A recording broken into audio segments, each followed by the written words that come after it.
I would like to call to order the meeting, the May meeting 2020 of the Urbana Human Relations Commission.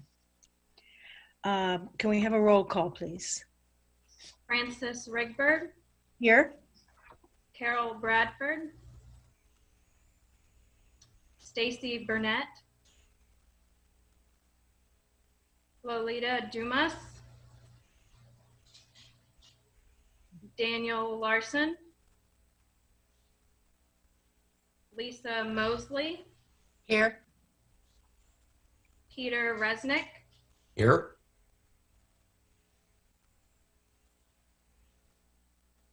We are one short of a quorum. We do not have a quorum tonight, and that means that we cannot take any formal action, but we can we still hear public input, or is that all right? Absolutely. I don't think there's anything Okay. requiring that we have a quorum for that.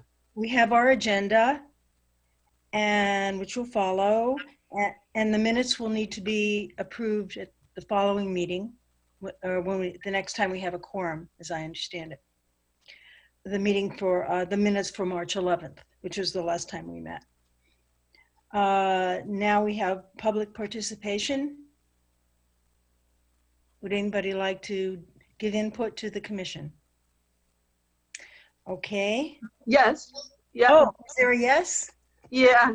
I don't see a way to raise my hand. Oh, there it is. Okay. Okay. I was on video for a moment. This is Danielle Chenoweth. Yes. Hi, Danielle. Okay. We have you have 3 minutes for Okay. what you'd like us to hear. Please go ahead. Is public input 3 minutes or 5 minutes? I was informed today that it's 3 minutes. Is that a change from protocol? I want to address 2 issues, so I think it's going to be difficult for me to do that in 3 minutes. My understanding is I had 5, so just trying to. Okay. Just for point of clarification, since the city has started using Zoom, it has been 3 minutes.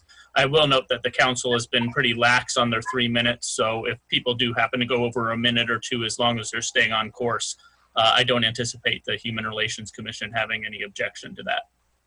Fine with me. Okay. Thank you. So my name is Danielle Chenoweth. I live at 412 West Illinois Street in Urbana. I'm a former city council member, and I'm the township supervisor. In January, I believe I presented to you on a housing discrimination report, and things have been a little crazy since then, but the situation still remains that there's egregious violations of the human rights code. I will refer you to making it clear that it's unlawful to make, print, or publish, or cause to be made, printed, or publish any notice, statement, or advertisement with respect to a transaction or proposed transaction in real property or financing that attempts to indicate any preference or limitation. Landlords continue to post information that is discriminatory. We're in the season when people are looking for housing. There's certainly a lot of folks looking. I am a landlord myself, and I've gotten 21 inquiries on one property in a matter of half a week. I would ask the Human Relations Commission to move with all due speed to communicate to landlords during this sensitive time what the law is, and to proactively address the discrimination that happens in our community through testing and other proactive means. I also want to point out I serve on the Housing Authority Board, and we have people with vouchers who are circulating looking for housing. Currently, we have about 100 people who are circulating. That's actually higher than average, circulating looking for places, and they're facing discrimination in both cities. So I just want to say this is a real issue, and I'd like you to address it with all due speed. Secondly, I wanted to point you to the Public Eye. It's publiceye.ucimc.org. There has not been sufficient press about this, but there was an incident where there was a use of force by Urbana police against a citizen. That use of force included a number of things that are very concerning in terms of racial discrimination, and also at least extreme insensitivity and working with a female, if not discrimination. So I would encourage you to read the extended documentation at the public eye online about that incident. There's a couple of things in particular I think that are important. There's 2 videos that citizens did of the video.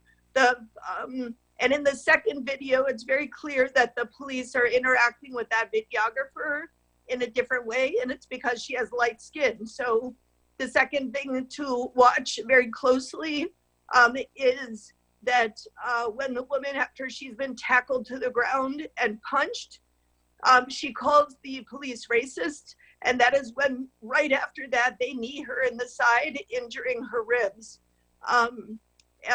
The treatment that she received at the hands of the police, I believe, is racially discriminatory, and I believe it's the business of the Human Relations Commission, not only the CPRB, to review and take a look at that discriminatory behavior. Thank you so much. Thank you, Danielle. And that was well timed, so thank you. I tried. Yeah, you did great. And is there anyone else who wishes to address the commission? Okay, great.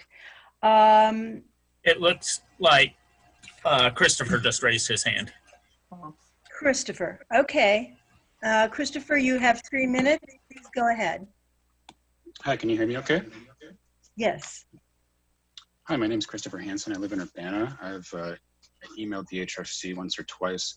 I've been deeply involved with the Urbana Civilian Police Review Board over the past year or so, and it's become exceedingly obvious to me and pretty much anyone else who has approached that board that the process does not work in any way for citizens who wish to have access to making complaints about their police department.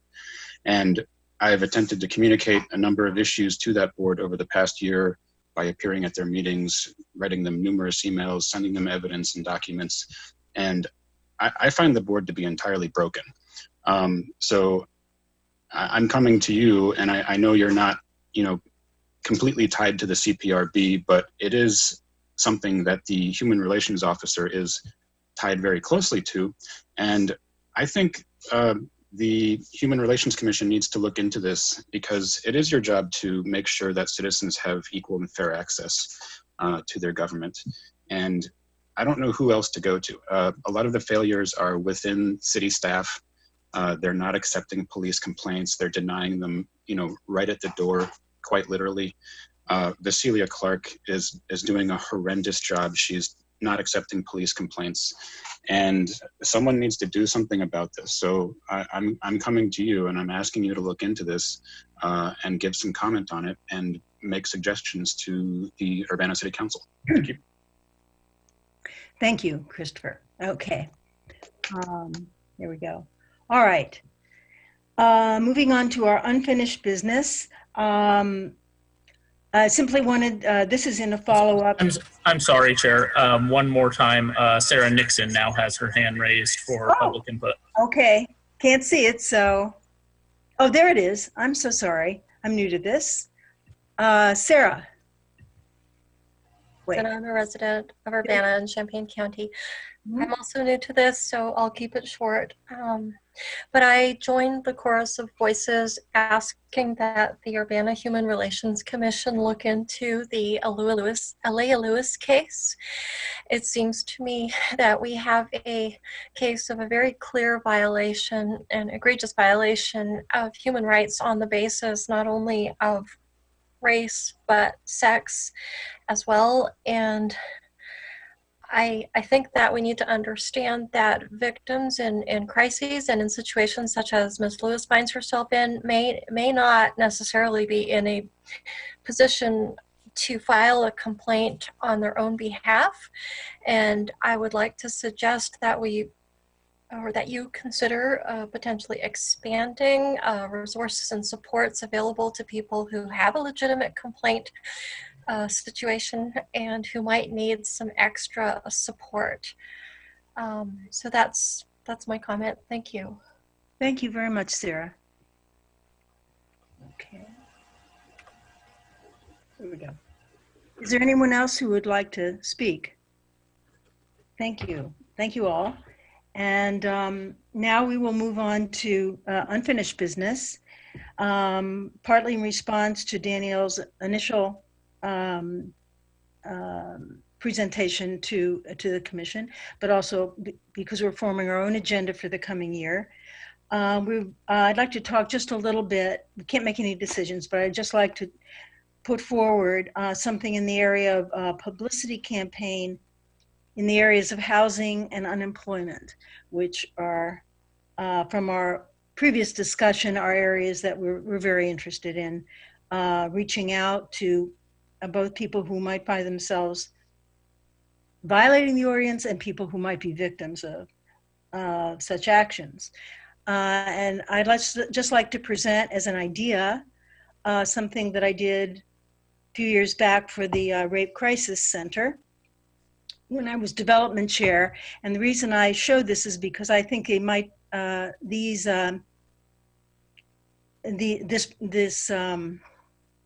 campaign that we did might adapt itself very well to our needs, and we might be able to do something fairly quickly.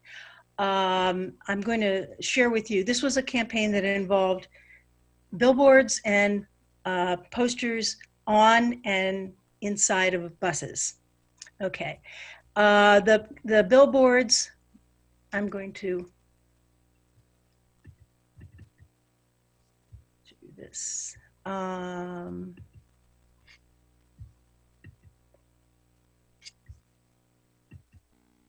you see that? Yep. Okay.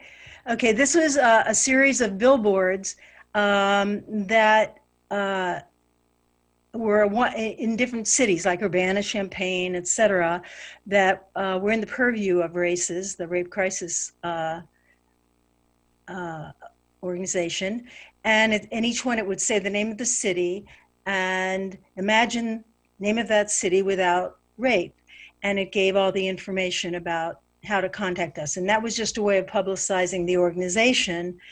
And we could do something like Imagine Urbana without discrimination, with different colors, just as an example of something we might do. And we got a good deal with both the people who made the billboards and the billboard company. So that was who made the signs and the billboard company in doing that. We then had a series. Hold on.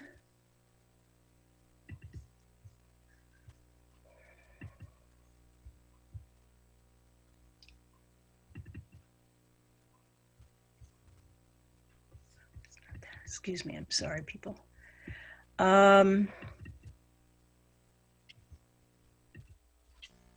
Here's a sign. Can you see this? Yes. Okay. This is one of a series that asked similar questions on different subjects and gave the number for them to call. So this would be on the back of a bus, on the side of a bus, in a smaller version inside the bus, and could also be used on UPTV. And it can say something like, are you a victim of housing discrimination? Are you a landlord who wants to know more about human rights law? Something like that. I mean, you could have a whole series of these, and they're the same color and design, so that it's clearly part of a campaign that has a sort of cumulative effect. So just wanted to throw that out as something that we could probably do fairly easily, fairly economically, and I just wanted people to know about it. If there was a consensus that we wanted to move forward with such a campaign, I'd be very happy to do that. But we don't have a quorum, so I'm just putting the ideas out there. Um, does anybody have a comment they would wish to make? Yes. Lisa. Fran, just a couple of questions. Since you've done this billboard campaign before, roughly ballpark cost? Oh, I honestly, it was so long ago. It was about 10 years ago, and I don't remember. But I can look that. I can get that Do you information. remember how long they were up for? Fairly long. Maybe a month. Okay. So yeah. Was your idea to do several different discriminatory topics, like housing being one of them, as Danielle had asked us to look into, and Yeah. then maybe others? Okay. Yeah, I mean, it's just a small thing in a way, but it's just a way of getting the discussion started in the public mind. So we can discuss this more at future Sure. meeting. Any other comments or thing? Okay, we have new business, our EEO workforce statistics. Cecilia.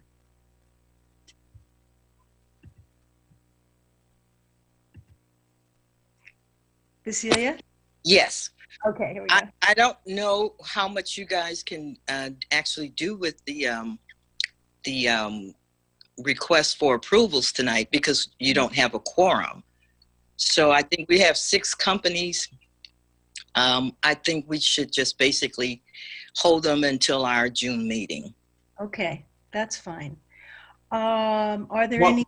Yes, I'm sorry. Yeah, one comment on this, and Vasily and I talked a little, one-on-one before the meeting. Springfield Electric comes up every so often. They're a long-term contractor with the city, and they've had mediocre numbers at best over the years. We have in the past, for folks who are in this situation, sort of gotten them to come in to talk to us, help them if they needed it, to get some sort of affirmative action plan going, and so that we don't go through the process of having to ask them each and every time for good faith efforts. They can come up with a plan and just show us what they've been doing for the past year, what kinds of numbers they're getting. So I think we should think about for the next meeting sort of asking for that.